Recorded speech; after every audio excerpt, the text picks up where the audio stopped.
bienvenue dans Hidden Palace. Nous avions vu dans l'émission précédente la naissance de l'alter ego maléfique de Mario, à savoir Wario. Ce personnage, tout d'abord conçu comme un méchant, est devenu de plus en plus populaire jusqu'à se reconvertir pour aller dans le droit chemin. C'est en tombant au hasard sur un article parlant du formidable essor du jeu vidéo que Wario décide de changer de carrière. Il deviendra alors créateur de jeux vidéo, une façon pour lui de faire ses preuves, de sortir de l'ombre de Mario, mais surtout de s'en mettre plein les poches. Et à nouvelle vie, nouveau design. Au revoir la casquette jaune ringarde et bonjour le nouveau style biker. Mais seulement, il ne pourra pas s'en sortir dans le monde impitoyable du jeu vidéo. C'est pourquoi il demandera de l'aide à ses amis, car il en a. On se souviendra principalement de Mona la jolie livreuse et de 9volt le collectionneur rétro.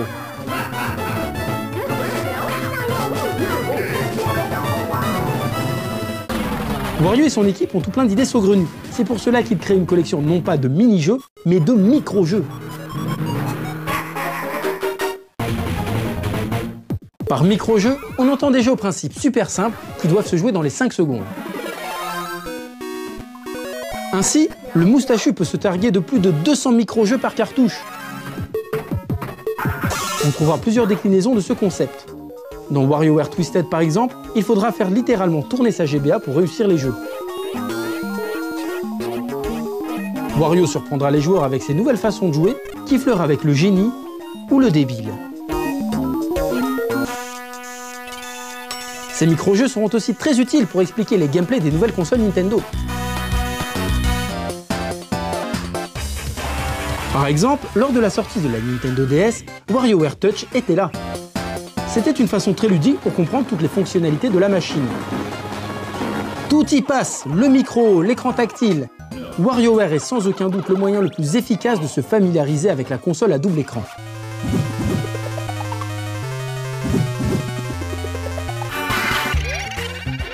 Idem, WarioWare Smooth Moves expliquera le plus simplement du monde les différents gameplays à la Wiimote pour la Wii.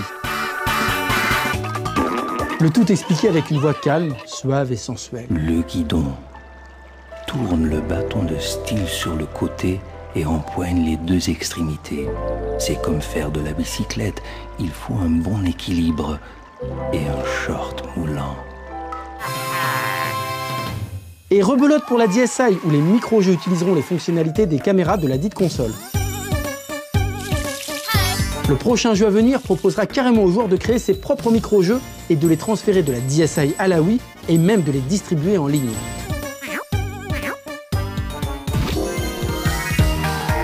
Y a pas à dire, chez Wario Inc, les cerveaux fonctionnent à plein régime et c'est pas prêt de s'arrêter. Non seulement Wario s'est assagi, mais désormais il côtoie les hautes sphères. Si au départ il a eu du mal à trouver sa place, il a su en revanche s'acoquiner avec les meilleurs. Et sa première collaboration ne s'est même pas effectuée avec un personnage de la clique de Nintendo, non, c'est avec un personnage de Hudson qui comme lui partage une passion invétérée pour les bombes. Wario Blast featuring Bomberman est en fait un remake de Bomberman Game Boy sorti au Japon. On y voit les deux compères s'affronter à grands coups de bombe et c'est un crossover très astucieux. Mais là où il va faire son trou, c'est dans les jeux où figure toute la bande à Mario. A commencer par Mario Kart 64 où il a volé le karting de ce pauvre Koopa.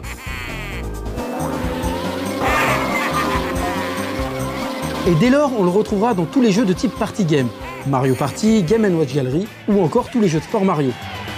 C'est d'ailleurs de cette gamme que lui vient son t-shirt manche courte qu'il conservera par la suite. Et de temps à autre, Wario côtoie Mario non plus en tant qu'ennemi mais en tant qu'allié. Et ça, c'est une nouveauté. Dans Super Mario 64 DS, il fait partie des personnages jouables avec Luigi et Yoshi. Et Wario du côté des gentils, c'est une première. Il fait profiter la petite équipe de sa force herculéenne pour défoncer les roches et autres obstacles. D'ailleurs, pour l'occasion, il remet sa salopette et sa casquette jaune. Il sera encore de la partie un peu plus tard dans Yoshi's Island DS. Wario fait partie du cast au même titre que Mario, Peach ou Donkey Kong.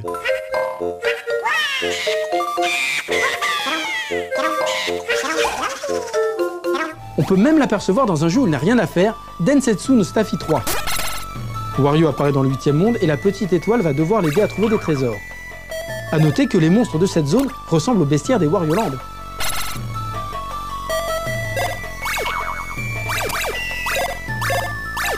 Il apparaît également très discrètement aux côtés de Luigi dans Kirby Superstar Ultra sur Nintendo DS.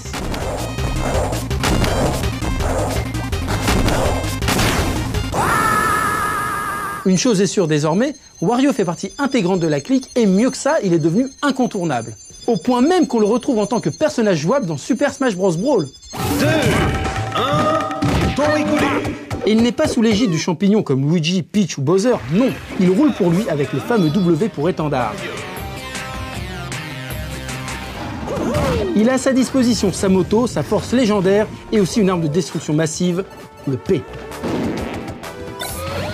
Son Final Smash est une transformation en Wario Man. Un peu à la manière de Super Dingo, il s'affuble d'un pyjama pour devenir un ersatz de super-héros. Il faut rappeler que dès le premier Super Smash Bros sur Nintendo 64, on pouvait faire comme si on jouait avec Wario en utilisant un costume alternatif de Mario, le jaune et le violet.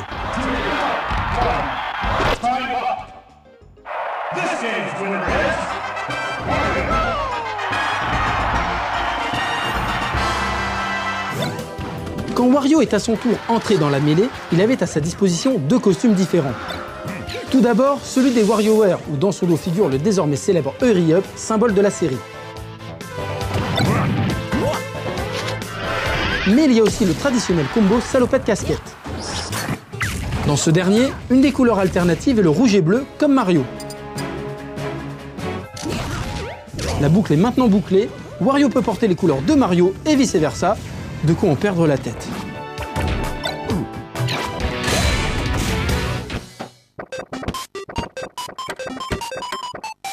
Wario aura le droit également à un tout nouveau jeu n'ayant aucun rapport avec Wario Land, même s'il s'en approche beaucoup avec son aspect plateforme action.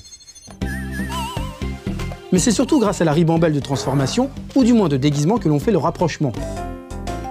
Wario Master of Disguise sort sur Nintendo DS et tire parti du stylet de la console. En revanche, les fans ne lui réserveront pas un accueil chaleureux, s'attendant à un réel Wario Land sur la console à double écran. Wario est un personnage clé de l'univers de Mario, et mieux que ça, il est même devenu incontournable. Et il y a fort à parier que Wario reviendra encore plus méchant que jamais. Je suis Wakave et je suis votre maître et la cave est mon ennemi.